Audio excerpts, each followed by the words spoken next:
Invariant. तो सबसे पहले हमने देखना है कि लीनियर टाइम इनवेरिएंट क्या है। एलटीआई सिस्टम जो होते हैं ये इस तरह के सिस्टम होते हैं कि जिनका बिहेवियर कांस्टेंट होता है ओवर टाइम, और ये प्रिंसिपल ऑफ लिनियरिटी को फॉलो करते हैं। तो इस लैब में हमने इनको कन्वोल्यूशन यूज़ करते हुए देखना है कि इनका बिहेवियर हमने एनालाइज करना है। तो इस लैब का जो ऑब्जेक्टिव है वो ये है, analyse discrete time linear time invariant systems. तो response of an LTI system given impulse response h of n and input n, the output y of an LTI system is given by convolution sum. तो इसमें ये कहा जा रहा है कि जो हमारे पास impulse response है h of n और input जो n है इसको हम फीड करते हैं अपने LTI सिस्टम में, और आउटपुट पे हम y of n को convolution sum से इस तरह रिप्रेजेंट कर सकते हैं। इसके लिए हमारे पास कन्वोल्यूशन के लिए हमारे पास मैटलैब में फंक्शन जो होता है वो कॉन होता है, और कौन जो फंक्शन होता है मैटलैब में built in, this function operates on finite duration signals and assume that the two sequence begin eight n। तो इसको हम देखेंगे मैटलैब में। इसके लिए हमारे पास ये एक एग्जांपल है कि कन्वोल्यूशन किस तरह परफॉर्म हो सकती है। यहाँ पे impulse response h of n दिया हुआ है और input signal x of n दिया हुआ है, तो हमने y ऑफ n चेक करना है। तो इसके लिए हमारे पास क्या होगा कि N Y B equal to N X B plus N H B. इससे क्या मतलब है, N Y B beginning index of the output sequence will be equal to beginning index of the input sequence plus beginning index of the impulse response sequence. तो इससे हमारे पास output पे ये signal आ जाएगा एन वाई बी। इसी तरह B से मतलब बिगिनिंग है, यहाँ पे एंडिंग के लिए क्या होगा, n y e equal to N x e plus N h e. N y e मतलब ending index of the output sequence will be equal to ending index of the input sequence plus ending index of the impulse response sequence. Next इसके बाद हमारे पास कुछ theoretical task हैं इस lab में जिनको हमने अभी देखना है। तो इसमें सबसे पहले हमारे पास टास्क नंबर ए है जिसमें कहा गया है, how would you differentiate between a signal and a system, explain the key characteristics of each and provide examples to illustrate their roles in the context of signal processing। यानी कि इसमें हमने signal और सिस्टम को differentiate करना है आपस में, और इनके जो की करेक्टरिस्टिक्स हैं उनको एक्सप्लेन करना है विद एग्जांपल्स। तो सबसे पहले टास्क ए है जिसका आंसर ये है कि a signal is a function that conveys information about a phenomenon. It represents variations in physical quantities such as voltage, sound, pressure और light intensity over time और space। यानी कि सिग्नल हमारे पास एक ऐसी जो है एक ऐसा फंक्शन है जो कि किसी भी फिनोमेनन की जो इन्फॉर्मेशन है उसको कन्वे करने के लिए यूज़ होता है, उसको हम सिग्नल बोलते हैं, ठीक है। और ये रिप्रेजेंट करता है वेरिएशंस को फिजिकल क्वांटिटीज़ में, जैसे कि वोल्टेज हो गया, साउंड प्रेशर हो गया, लाइट इंटेंसिटी हो गई, और टाइम और स्पेस। तो इसकी करेक्टरिस्टिक्स हैं सिग्नल्स की, सिग्नल कैन बी कंटिन्यूस और डिस्क्रीट। सिग्नल कंटिन्यूस हो सकता है, डिस्क्रीट हो सकता है, हमारे पास एनालॉग डिजिटल हो सकता है, डिटर्मिनिस्टिक या रैंडम हो सकता है, जैसे कि एग्जांपल्स में ऑडियो सिग्नल आ जाता है, टेम्परेचर रीडिंग्स आ जाती हैं, स्टॉक प्राइसेस आ जाती हैं, ठीक है। उसके बाद हमने सिस्टम का बताना है। सिस्टम ये है कि एक डिवाइस है, ये प्रोसेस है जो कि ट्रांसफॉर्म करता है हमारे इनपुट सिग्नल्स को आउटपुट सिग्नल में। It could be physical like an electronic circuit और कंसेप्चुअल लाइक एन एल्गोरिथम। यानी कि फिजिकल में ये हमारे पास इलेक्ट्रॉनिक सर्किट हो सकता है, या कंसेप्चुअल में हमारे पास ये एक एल्गोरिथम हो सकता है सिस्टम। तो सिस्टम के करेक्टरिस्टिक्स हमारे पास हैं, systems have properties like linearity, time invariance, causality, stability. Examples में फिल्टर्स, एम्पलीफायर्स या डिजिटल इमेज प्रोसेसर्स, वो हमारे पास सिस्टम्स होते हैं।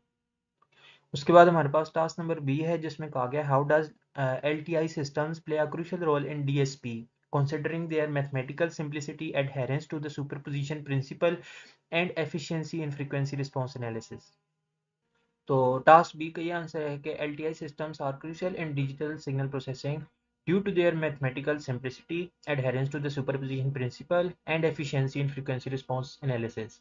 मैथ सिंप्लिसिटी इनमें क्या आ जाता है, they are described by linear constant coefficient difference equations. तो ये उनकी मैथ सिंप्लिसिटी है एलटीआई सिस्टम्स की। सुपरपोजिशन प्रिंसिपल को ये ओबे करते हैं, वो क्या होता है, the output to a sum of inputs equals the sum of output to each input. तो एलटीआई सिस्टम जो हमारे पास डीएसपी में होते हैं उनकी एफिशिएंसी ये है कि उनका हम एनालाइज कर सकते हैं इस तरह की टेक्निक्स यूज़ करके, जैसे कि फोरियर ट्रांसफॉर्म है हमारे पास। नेक्स्ट टास्क हमारे पास सी है जिसमें what are the common methods for signal decomposition, specifically focusing on techniques like impulse decomposition, step function analysis, even odd decomposition and Fourier analysis, and also explore how these methods contribute to breaking down signals and their applications in signal processing. तो इस task में हमने signal decomposition के जो common methods हैं उनको बताना है। जैसे कि इम्पल्स डिकम्पोजिशन है, स्टेप फंक्शन एनालिसिस है, इवन और डिकम्पोजिशन है या फोरियर एनालिसिस है। और फिर हमने इनको बताना है कि ये सिग्नल्स को ब्रेक डाउन कैसे किया जाता है इन मेथड्स को यूज़ करके, और इनकी क्या एप्लीकेशंस है हमारे पास सिग्नल प्रोसेसिंग में। तो टास्क सी का जो आंसर है, common methods for signal decomposition include impulse decomposition. तो इम्पल्स डिकम्पोजिशन में हमारे पास क्या होता है कि expressing a signal as a sum of a scaled and shifted impulses. इसमें हमने अपना जो सिग्नल होता है उसको एज अ सम हम एक्सप्रेस करते हैं स्केल्ड और शिफ्टेड वेरिएंस में, जो उसके इम्पल्सेस होते हैं। उसके बाद हमारे पास नेक्स्ट है स्टेप फंक्शन एनालिसिस, जिसमें हम अपने सिग्नल्स को डिकम्पोज करते हैं स्टेप फंक्शंस और रैम्स में, ठीक है। उसके बाद इवन ऑड डिकम्पोजिशन है, जिसमें हम अपने सिग्नल को सेपरेट कर देते हैं इवन और ऑड कंपोनेंट्स में। उसके बाद फोरियर एनालिसिस है, representing signals as a sum of sinusoids with different frequencies में अपना जो हमारे पास सिग्नल होता है उसको sinusoids with different frequencies as a sum उसको रिप्रेजेंट कर देते हैं। उसके बाद टास्क डी है, जिसमें हमने बताना है what is convolution and how does it play a significant role in digital signal processing systems, explore the fundamental concepts of convolution and elaborate on its importance in various DSP applications such as filtering, signal processing and system analysis. तो इसमें convolution जो है वो हमारे पास mathematical operation है एक, जो कि दो सिग्नल्स को कंबाइन करने के लिए यूज़ किया जाता है और उससे थर्ड सिग्नल को प्रोड्यूस किया जाता है। इन DSP it's crucial for filtering signals processing and system analysis. Filtering में क्या होता है, used in techniques like smoothing, sharpening, noise reduction. Signal processing applies operations like modulation, demodulation, equalization. Signal processing में हमारे पास ये इस तरह के ऑपरेशंस इस पे अप्लाई किए जाते हैं। उसके बाद सिस्टम एनालिसिस है, helps understand how systems respond to different inputs. System analysis में हमारे पास यानी कि ये होता है कि हमारा जो सिस्टम है वो डिफरेंट इनपुट्स को किस तरह रिस्पॉन्ड कर रहा है, ये इसमें हमने अंडरस्टैंड करना होता है। उसके बाद टास्क ई है, जिसमें when do we correlate two signals and what are the key applications और scenarios where signal correlation is crucial in various fields such as communication systems, radar and sonar, image processing, biomedical signal processing, control systems, wireless communication and seismic signal processing. तो इस task में signal correlation compares to signal to measure their similarity और degree of matching. यानी कि जो हमारे पास signal correlation होता है वो ये है कि हमारे पास जो दो सिग्नल होते हैं उनकी सिमिलरिटी और डिग्री ऑफ मैचिंग को मेजर करने के लिए यूज होती है signal correlation. Crucial applications include communication systems, जिसमें सिंक्रोनाइजेशन, चैनल एस्टिमेशन, उसके बाद radar and sonar, target detection, localisation. Image processing में pattern recognition, feature extraction. Biomedical signal processing में ईसीजी एनालिसिस या ईईजी एनालिसिस। कंट्रोल सिस्टम्स में system identification और feedback control. Wireless में channel estimation, interference rejection. Seismic signal processing में earthquake detection, सब surface imaging. उसके बाद हमारे पास जो टास्क हैं इस लैब में वो मैटलैब में करने हैं हमने परफॉर्म। तो सबसे पहले टास्क नंबर 1 है, make your own customized function that take two input signals from user and show convolution sum graphically. यानी कि इसमें हमने एक ऐसा फंक्शन मैटलैब में जनरेट करना है जो कि दो इनपुट सिग्नल्स यूजर से ले और फिर उनका कन्वोल्यूशन सम ग्राफिकली शो करे, उनको प्लॉट करना है। तो इसके लिए मैंने मैटलैब में ये फंक्शन बनाया है जिसमें हमारे पास दो इनपुट्स हैं एच और एक्स, और वाई जो है वो आउटपुट है। तो एच जो है इम्पल्स रिस्पॉन्स है, एक्स जो है वो इनपुट सिग्नल है, और ये दो यूज़र एंटर करेगा और इस पे कन्वोल्यूशन सम परफॉर्म होकर हमारे पास ग्राफिकली प्लॉट शो होगा। तो उसके लिए मैंने ये कॉन फंक्शन यूज़ किया जो कि बिल्ट इन है, और इनपुट सिग्नल को प्लॉट करने के लिए ये सारा मैंने यूज़ किया है। उसके बाद फिर आउटपुट सिग्नल जो कि कन्वोल्यूशन सम होगा उसको प्लॉट करने के लिए ये चीज़ यूज़ की है। फिर इसके बाद मैंने कमांड विंडो में इस फंक्शन को कॉल किया है जहाँ पे मैंने अपने इनपुट सिग्नल को और इम्पल्स रिस्पॉन्स सिग्नल को और इनपुट सिग्नल को एंटर किया है। तो मेरे पास इसके लिए ये ग्राफ आया है। ये हमारे पास इनपुट सिग्नल है, ये हमारे पास इनपुट सिग्नल है। उसके बाद ये इम्पल्स रिस्पॉन्स है और ये इसका कन्वोल्यूशन आउटपुट आ गया।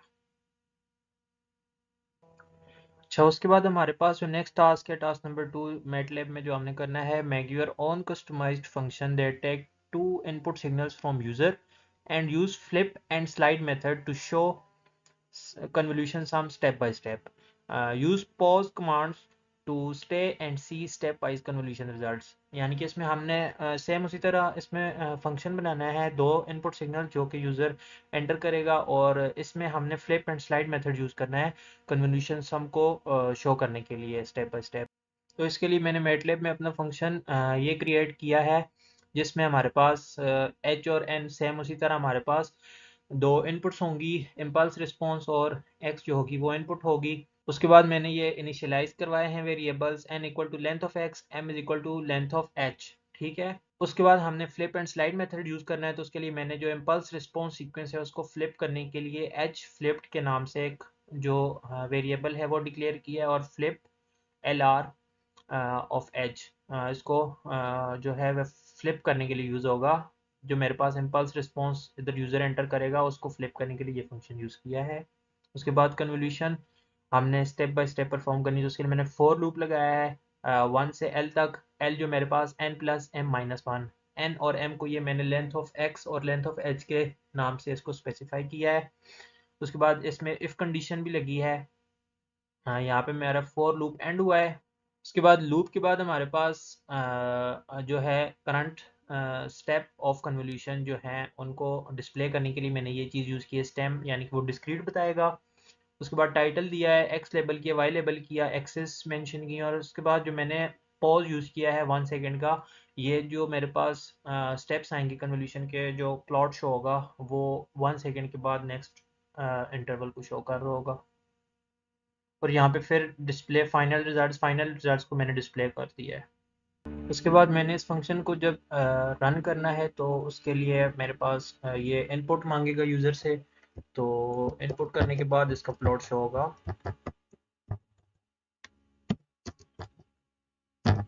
ये मैंने अपना इम्पल्स सिग्नल किया है, इसको एंटर, और उसके बाद इनपुट सिग्नल।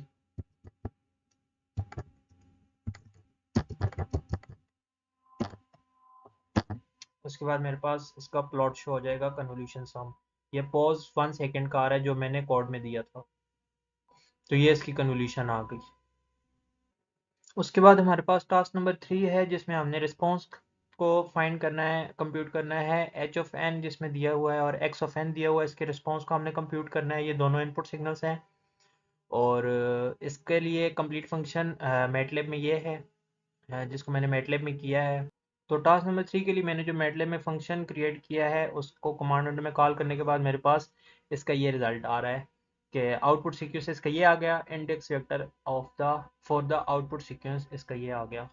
तो ये था हमारा टास्क नंबर 3। नेक्स्ट टास्क 4 है, स्लैब का लास्ट टास्क।